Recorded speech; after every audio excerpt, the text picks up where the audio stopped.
Hello everybody, it's Erin. I'm a couple days late because I was working on my Rainbow High house and forgot what day it was. But now it's the 4th, so yeah, it's a little late, but I have everything that I completed in June, and I actually completed things, so there's stuff to show you. But first, I'm going to show you a work in progress, because if you didn't watch the episode, you should.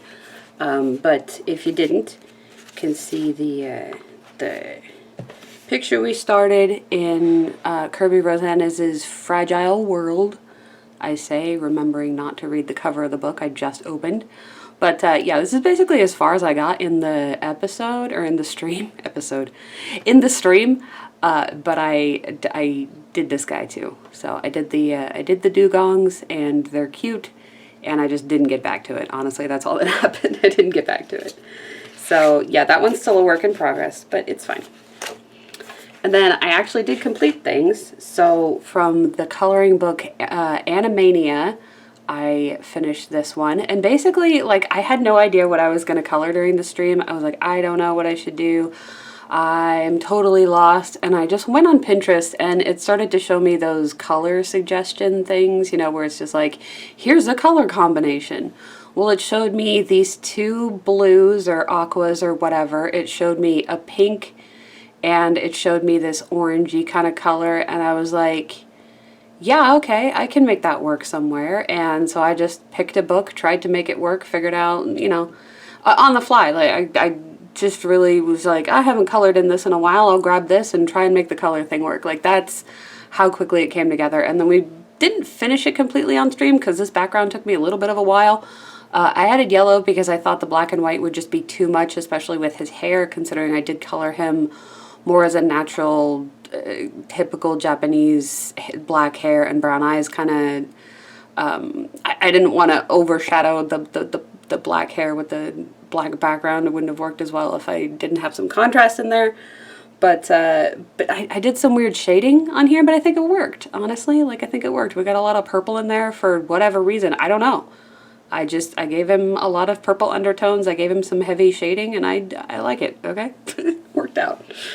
The next one is one that I finished. I got this coloring book for my birthday, and it was basically, it's like the first picture in the book, and I immediately had to color it and print it out.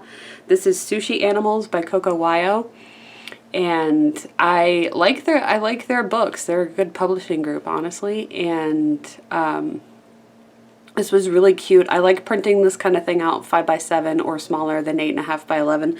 This one's a little bit smaller than 8.5 by 11, but not much because there's more going on in this book, in this one, than this one. But I like the 5x7 format, but finding 5x7 books is annoying, and on Copic paper, forget about it, you're never going to find it. So that's why I reprint things, in case people were wondering.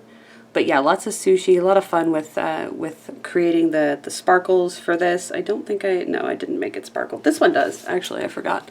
This does sparkle. If you look at the yellow lines will sparkle, as well as the silver sparkles. So yeah, we got pretty bright studio lights, so also the the pencil is shiny.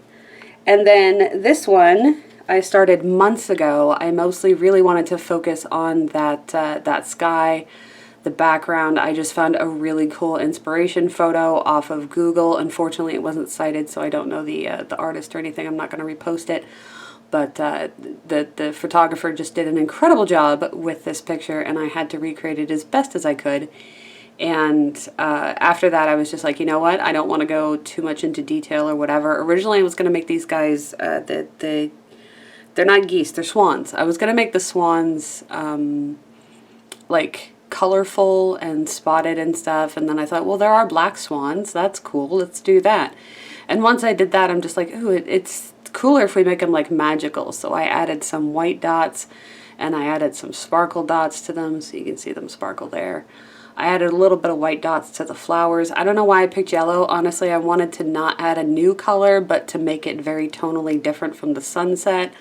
So I think I did that.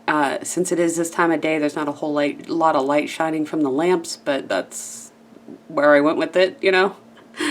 And yeah, the rest of the details are pretty toned down to just really draw the eye to that sunset because it took a long time, okay? It took a long time for me to get it, and then I had a really hard time not blending it out. I really like blending markers. That's why Copics are my favorite. I really like just blending.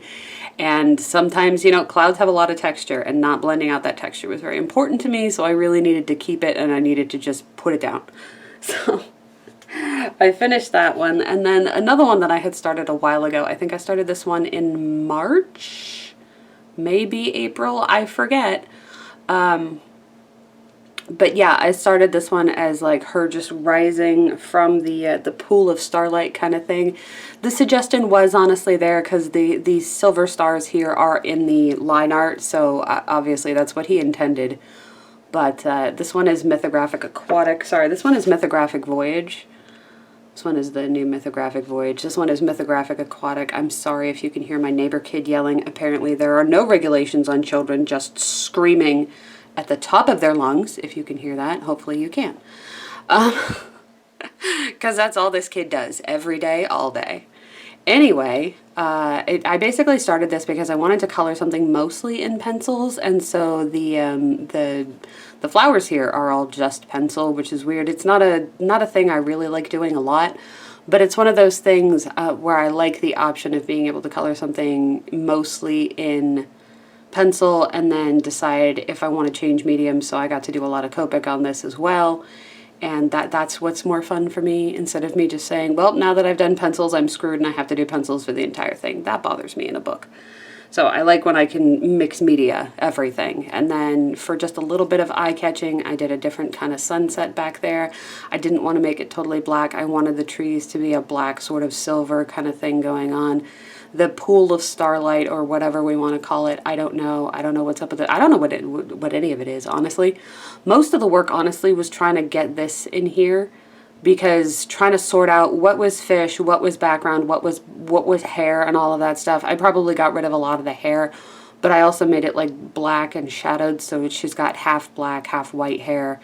And I basically just painted over the lines. I didn't want to go in with too much detail because I wanted it to be just like over saturated, essentially, and that's what it scanned out as. So the scans on my Instagram look a lot different. That's just how it goes. I'm sorry. And then the two things that I finished art-wise, stamp-wise, I finished this scene by, well, the stamps are by Sweet November Stamps, and then we put it together on stream. So if you're not into those, if you're into those streams, go ahead and check them out, because I almost finished this. I finished like most of her, and we come up with the colors together and all that. It's pretty fun. And then this one as well, we started on stream, and it took me a lot longer to finish, honestly. It shouldn't have, but it's a very complicated scene. But everybody got to pick out the colors and all of that for me, so it was very helpful to have the audience there and enjoying the process. And my camera's about to run out of space because I forgot to empty my memory card, so thank you everybody for watching. I really appreciate you. Thank you for the recent subscriptions and all of that, and I will see you in the next one. So goodbye, everybody.